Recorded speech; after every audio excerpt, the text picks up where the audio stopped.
What is up, guys? Welcome back to another episode of AdTalk with AdClass. We've got a very, very special guest today. So if you are into wanting to make your sales way better, this is the episode for you. We've got Austin Medlin here. And before I bring him in, I want to just kind of drop some of the things that this guy has been able to accomplish in the high ticket space. So Austin has personally taken 7,000 sales calls himself. Count them, 7,000. He's done 6.5 million in high ticket sales by himself and over 100 million in sales with the teams that he's been managing and the clients that he's been helping. So Austin, dude, welcome to the podcast, bro. Happy to have you on. I appreciate that. Thanks for having me. Great to be here. Yeah, man, it's going to be a good discussion. So one of the reasons that we wanted to have you on is because we've worked with you in different capacities, and we heard one of the most recent stories of somebody that you've helped take from 100K a month in sales all the way to 550K a month. So I just want to use this episode to talk about how you did that for anybody that's currently wanting to boost their sales or increase their sales numbers. Just what's the step-by-step or the play-by-play that you did to make that happen, bro? Yeah. So I'll give you a high level overview and then we can kind of work our way backwards and then dig into each of these pieces one by one. So when you look at an online business, whether you're a coach, you're a consultant, you're a marketing agency, like any online business, you only need three things. You need marketing because you have to have lead flow. You Right. need sales because you have to close the leads that you're talking to. And then you need fulfillment. You have to fulfill whatever it is you sold. And so where a lot of people go wrong is they know they need marketing and they know they have to fulfill on whatever they sold. The problem is they're not very good at sales. And so they get all these leads or they spend all this money on ads or they go hard getting referrals and posting content, but their close rate is really bad. 5%, 10%, maybe 20% for the select few, but most of the time it's pretty low. And then the business can never really grow. And so what happened with this client I just finished up working with was she came to me and she had a really, really good product. And she also had really, really good marketing. But the sales piece, I mean, she was doing 100K a month. So it was going okay. But I did the calculation, I did the math, and she was leaving about $2 million a year on the table just simply by sales. She didn't need So to crazy. increase her ad spend. She didn't need to get more leads. She didn't need to change the price of the product. She just needed to be a more effective closer. And so I Dude. kind of mapped out this game plan and I said, hey, look, because she came to me saying, I need a team. And I said, well, you can't hire a team to do something that you're not currently doing yourself. Mm, Why don't we spend 2 to 4 weeks making you the best closer that can possibly be selling on this offer? And then let's take all of that training, all of those SOPs, and let's build a playbook to building you a team. So then we can ask people to do what you're currently doing yourself. yeah. So that was like the high level game plan with her. And that's exactly what we did. We spent 4 weeks making her the best closer, closing at about 40%. And sure, can you close at Ooh, 50 or 60%? ooh. Yeah, but going from like 15% to 40% was a massive quantum leap. I mean, the Dude, business basically tripled overnight, dude, right? so crazy. I want to stop you right there, bro, because it's like, dude, like you just said, so many people focus on like, well, if we want to scale up, we've got to either spend more money or we've got to do this like new promo thing or whatever, right? And it's like it'll be very like marketing focused, or how do we like do this big thing? And it's like if you just get better at selling, you can literally double your business if you just close more of those deals, right? So it's like so wild that you can triple the business without actually having to spend more, right? It's weird. So Yeah. super cool, And then dude. then you have a flywheel in the right direction. Because if you don't have to spend more, but you can make more, you inherently become more profitable. And if you Mm-hmm. become more profitable, you can afford to hire more staff. And if you can hire more staff, you can have better customer support. If you can Yeah. have better customer support, you can have better customer experience. If your Mm, customers have a better experience, they're more likely to give you reviews and testimonials and referrals. yeah. And all So of good. that came from just being more profitable by being a better closer and capitalizing on the leads that you already have.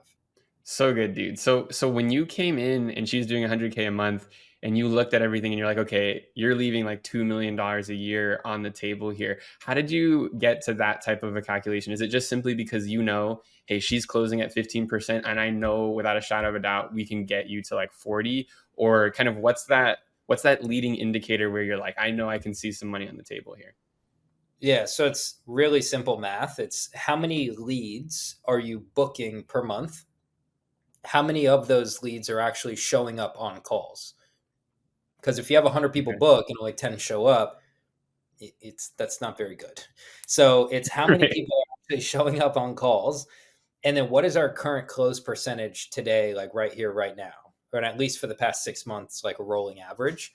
And then if it's 15%, I've been in the game long enough. I've worked with enough people that I know that I can get damn near anybody that has a real product and real humans on the calendar. I can get anybody out there to 35 to 40% guaranteed. No question. Okay. Right. That's And so you so just do cool. the math. If you go from 15 to 40, right, you can just do the simple math on how many calls by the increase times the price point, and then you have your number.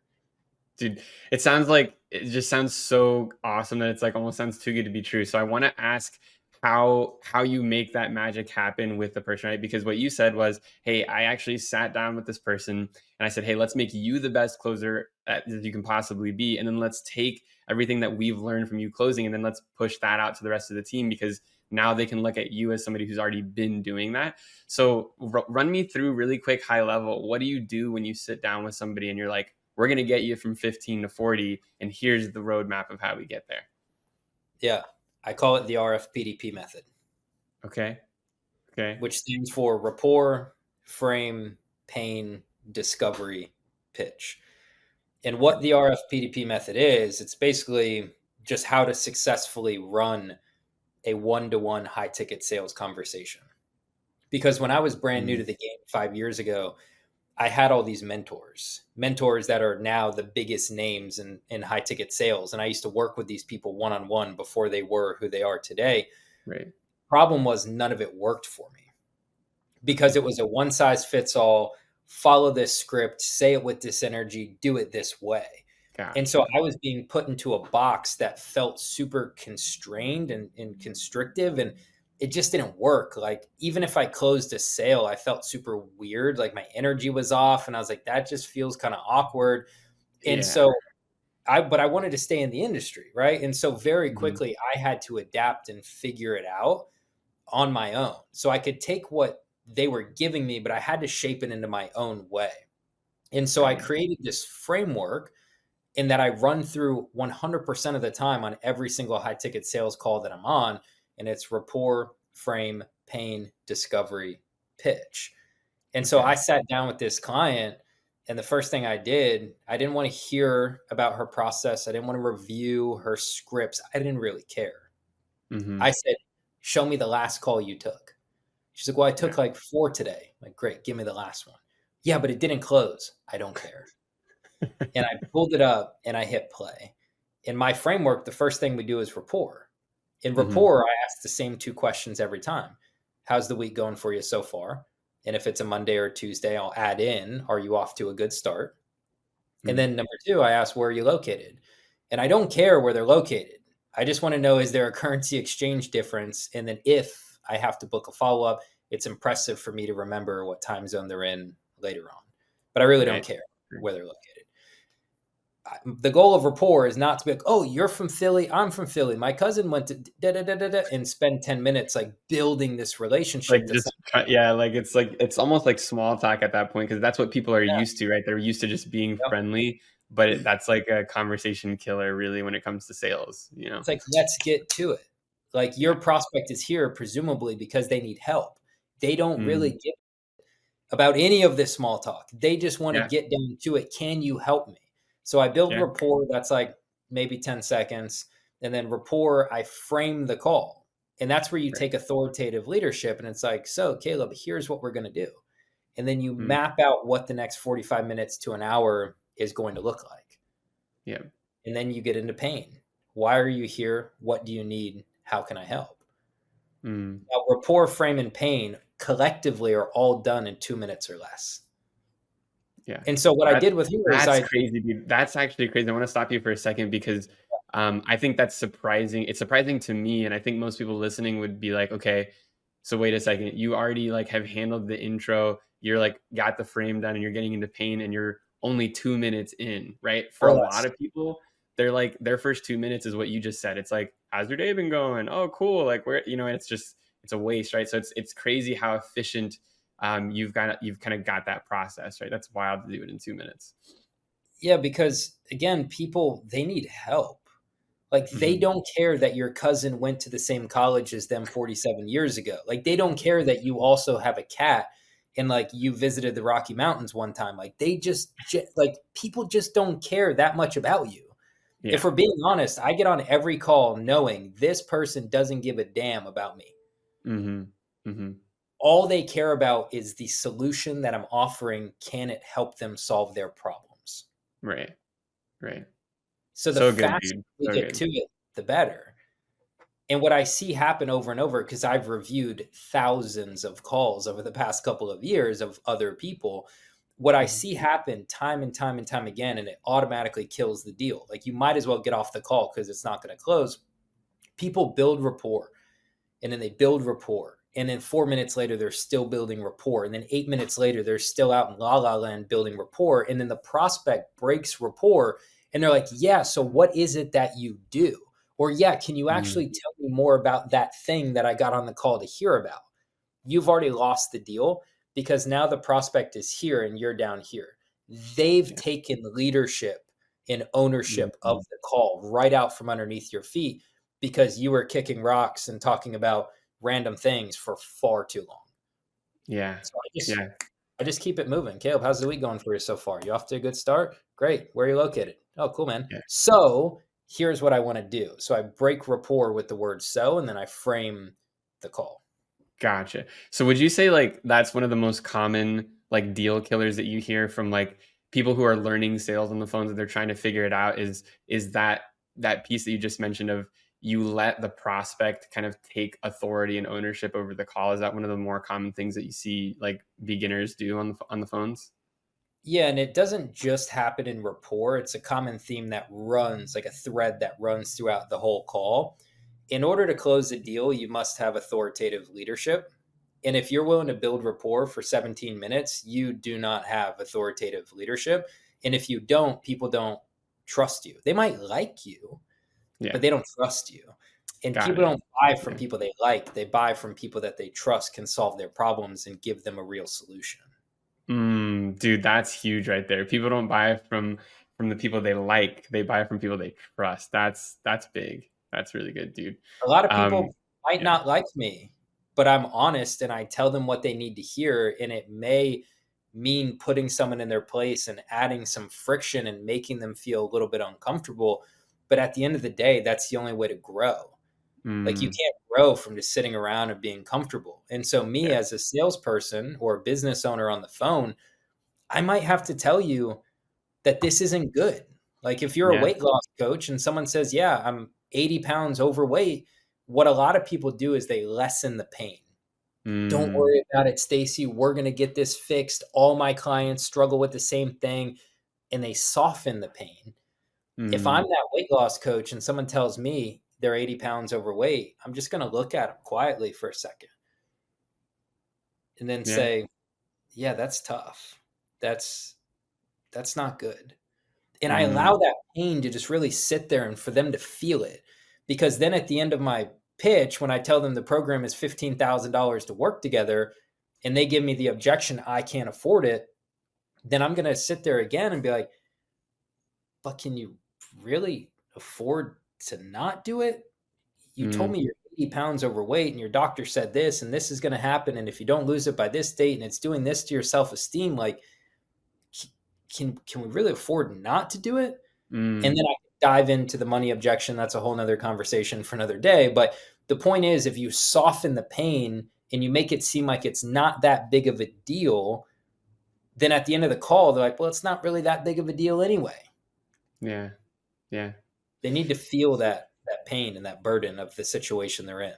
Yeah, and yeah, I want to like touch on that too, man, because I think that for a lot of people that might be listening, especially if they're like newer to sales or trying to figure it out, it's kind of like, well, like I don't want to just like be mean to this person, or I don't want to, like, but the reality is it's not being mean. It's that like if people want big change in their lives, oftentimes that's uncomfortable, right? Whether we're talking about sales stuff or not, just in general in life, a lot of times making a big decision or making a big shift, it's uncomfortable, right? And I think that what you're saying is like you have to be okay as a salesperson letting that uncomfortableness sit, because that's the only way that someone might actually come to the realization of I actually need to make a change here, right? But they have to feel that uncomfortableness to make a big change in their life. So Yep. that's huge, dude. Okay, so RFPDP method, right? Hopefully, I nailed that. Yep, you did. So cool. So you finish with pain. What comes after pain? Yeah. Before I dive into that, because you said Okay. something interesting that I want to circle back to. You said Yeah. people newer to sales, maybe they feel like they're being mean. And here's Mm. the mindset shift that you need. And I think when you can shift the perspective to what I'm going to give you, the world is yours in terms of sales. Because Okay. this is what everything unlocked for me. When I went from a salesperson to a sales professional, it was this shift. Okay. Sales is service. And Mm. so you might think, well, I don't want to give pressure. I don't want to insert pressure into the conversation, or I don't want to be mean. I don't want to make people feel uncomfortable. Mm. But how of a person are you to leave this person where they're at? Mm. If Margaret is 80 pounds overweight and you're like, ooh, I don't want to be mean, Margaret is not going to invest with you. They're not going to get the help, and she's not going to be in a better spot tomorrow because she's now worked with you. So Yeah. you're being mean either way, except now you're just leaving this prospect stuck where they're at and they need your help. But Mm. your inability to close and your inability to be honest is going to leave them stuck where they're at. Mm-hmm. When I Mm-hmm. shifted my mindset around that, I'm like, I don't feel bad about inserting pressure. I don't feel bad about being honest, because that's going to be what they need to make a decision to change the trajectory of their life or their Right. business or their Yeah. health or their relationship, whatever it is that you sell. Exactly, dude. Yeah. But you're doing them a disservice if you're just like, oh, yeah, like I don't want to be mean. I want to be liked by everybody. And then nobody buys from you. You have no business, you make no money. And these people are stuck where they're at tomorrow, next month, next year, 10 years from now. And you're a shitty person for allowing that to happen. Yeah, it's like the concept of tough love, right? Like a lot of people will talk about how real friends aren't afraid to like tell you the truth, like, Yep. hey, you're drinking too much. You should like change that about yourself, right? But like only a real friend or like someone that really cares about you is gonna like have the guts to put that in your space. And yeah, man, it's like the same with sales. You gotta have that tough love in order to get the person the solution they need, man. That's huge. Correct. Correct. So going back, you said what comes next, right? So we got Hmm. rapport, we got frame, and we have pain. And again, pain is why are you here? What do you need? How can I help? And I Yeah. pretty much ask a really simple question. It's like, hey, Caleb, I have the notes you sent over before the call. That's the application. Hmm. But I would love to hear from you directly. What's got you on the call today? What can I do for you?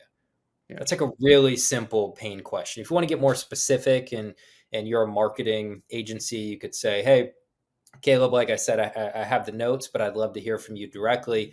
What's going on in terms of marketing and lead flow, or maybe lack Hmm. thereof, that's got you on the call today looking for some help? Yeah. So rapport, frame, pain, and then they're gonna tell us what they need. Now we're Hmm. into by far the most important piece of a sales call, which is discovery. And this Hmm. is what my recent client was struggling with the most, was discovery. She would just wanted to jump in and tell these people how she can change their business and change their life, and I have this solution. But you have to earn the right to pitch your solution by making sure that whatever it is you're selling is the right thing for them. Hmm. So Hmm. discovery is where we get to hear about them and what they need and what they like and what their goals are and what their desires are. And then assuming everything they're telling you is in alignment with what you can help them accomplish, you've now earned the right to pitch them on your solution. Yep. But if you don't know anything about them and you're like, yeah, I can help you 100%, here's my 10K offer, they're like, Yeah. what? What? Like, how do you know you can help me? And when this really clicked for me, I was selling for a company many, many, many years ago that taught marketing, taught advertising. And there was a brand new guy in our team, and he was texting this potential prospect, right? He was an appointment setter. He's trying to get this guy to book a call. And the guy was like, oh, I'm spending like, I think it was like 30,000 a month on YouTube ads, which is a Mm-hmm. great prospect for us because maybe we Mm-hmm. can do better. Maybe we can optimize that. We can be more efficient. Well, this appointment setter was new, and he said, I read the text, said, if you're spending $30,000 a month on ads, you need to book a call. We can absolutely, absolutely make that more profitable than where you're currently at. With zero context on With anything else. zero context. He doesn't know the ROAS. He doesn't know what kind of ads, like nothing, zero context. And the guy put him in his place because it's a seasoned business owner, multiple seven figures, put him in his place. And he said, I think you might be new to the team. You'd have zero context on profitability, ROAS, funnel build out, etc. But you're telling me you can do better than what I'm currently doing. No thanks, Yeah. not interested. Have a good day. And we lost Mm-hmm. that lead and never had the chance to talk to that person. And that's what happens in real time on a sales call. Someone as a weight loss coach, to go to that example again, they're like, you're overweight. I can help you 100%. But do Mm. they want to be coached one-on-one? Do they want to be coached in a group? Maybe they're looking for someone who's in person and you live across the world. Like, you have Mm-hmm. to understand the context of what they want and what they need. And then assuming it fits into what you do, then you can customize your pitch and sell them on your solution. Totally. Love it, dude. Yeah. So good. So good. So yeah, how long do you normally spend on discovery? Because you said it's the most important part of the call, right? So just kind of for those following along with the time frames, right? Is Yeah. like is this like half the call, or how long are you spending there? So if I'll give you an average and then I'll give you the right answer. The Okay. average is about 15 minutes. Okay. The correct answer is you spend as long as you need to spend on discovery. Okay. You cannot rush through discovery. Caleb, I've spent an hour and a half on discovery before. Dang. Like, I did Okay. rapport frame pain and then spent an hour on discovery and then ran out of time, booked a follow-up call, and then spent another 30 minutes on discovery after that. So do you have like an internal almost like checkbox when you now, because obviously you've done what 7,000 sales calls, right? So do you have almost kind of like this internal check of cool, I have what I need now in discovery to move into the pitch, or like what Yep. is that? What exactly is that? Like how do you know, okay, discovery's over, now I can move on?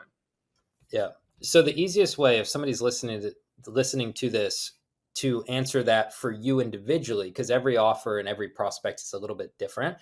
Hmm. What objections do you hear? Not even the most, but do you just hear in general? Like, if you've heard an objection one time, it's because you missed talking about that thing during discovery.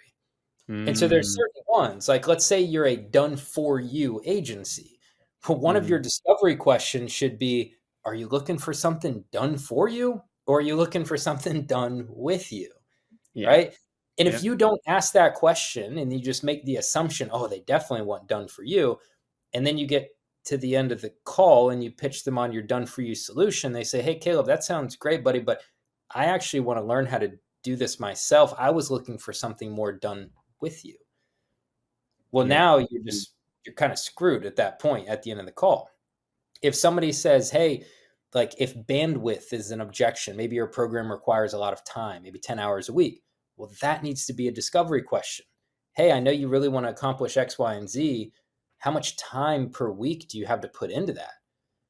And if they tell Mm, you 2 hours, you now have an obstacle slash objection to handle during discovery, and you need to handle objections proactively.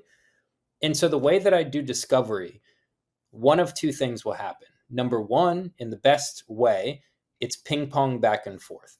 I ask a mm. question, you give me an answer. I ask a question, you give me an answer. I don't make any statements. Zero. Okay. Okay. I don't say, hey, thanks for sharing. Hey, I had another client that did this, blah, blah, blah. It's just Hmm. QA, ping pong back forth. That's the first Yeah. option. And then we go to option number two, and only go to option number two when they give you an objection during discovery. Mm, Now you have to make statements. in order to handle that objection and move through that objection. Because if you know the objection is there, why do you want to wait 22 more minutes till the end of the call to handle it reactively when you could just get through it proactively during discovery? Yep. Totally, dude. Totally. So just to recap, like the biggest thing to look for before moving into the pitch too early is feeling like your discovery has answered any potential objection that the prospect might have, essentially. And so you have to have enough information to customize your pitch, Okay. Yeah. which is the next section. And when you do your pitch, let's say again you're a done for you agency, let's say you run Facebook ads, right? Mm-hmm. During discovery, you should probably ask them if they've ever ran paid ads before. And if they Mm-hmm. say yes, you say, great, on what platforms? And they say, oh, I ran them on Facebook. Great. How'd Mm-hmm. that work out for you? And Yeah. maybe they had somebody off Fiverr for $10 an hour running their Facebook ads and they spent tens of thousands of dollars and got zero results. Mm. Well, it's kind of an objection, because how are they going to feel since they've already been burned by Facebook ads in the past? How are they going to feel about you now pitching them that Facebook ads are the best platform ever? They're going to be pretty Mm. apprehensive. Mm-hmm. So when we ask about that and we get the ammunition during discovery, we can help them work through it. Well, hey, why do you feel like you didn't get good results? Who was it that helped you? Oh, a person off Fiverr? Got it. You ever worked with like a real agency and like a real company to support you with this? Like, not knocking that guy, but Yeah. obviously we agree Facebook ads do work, right? Like, Yeah. there's nothing wrong with the ads themselves. It's probably just the person in the box running the ads, right? Are you open Yeah. to maybe giving them another shot? But we do all that during discovery so it doesn't become the objection later during our pitch. Right. Right. So good, dude. So good. Okay, cool. And so yeah, man, now the pitch. This is the part I feel like, especially for sales newbies or people figuring it out, like this is where they focus. I feel like this is like if I'm gonna become the best salesman, I gotta be able to pitch so good, right? And it's Yeah. I'm interested to hear your take because you think discovery is the most important piece, right? So like how does pitch, fall into the equation? I mean, look, after taking 7,000 calls, discovery is the most important. If Yeah. you do a thorough discovery and then you have a pretty shitty pitch, people will still buy.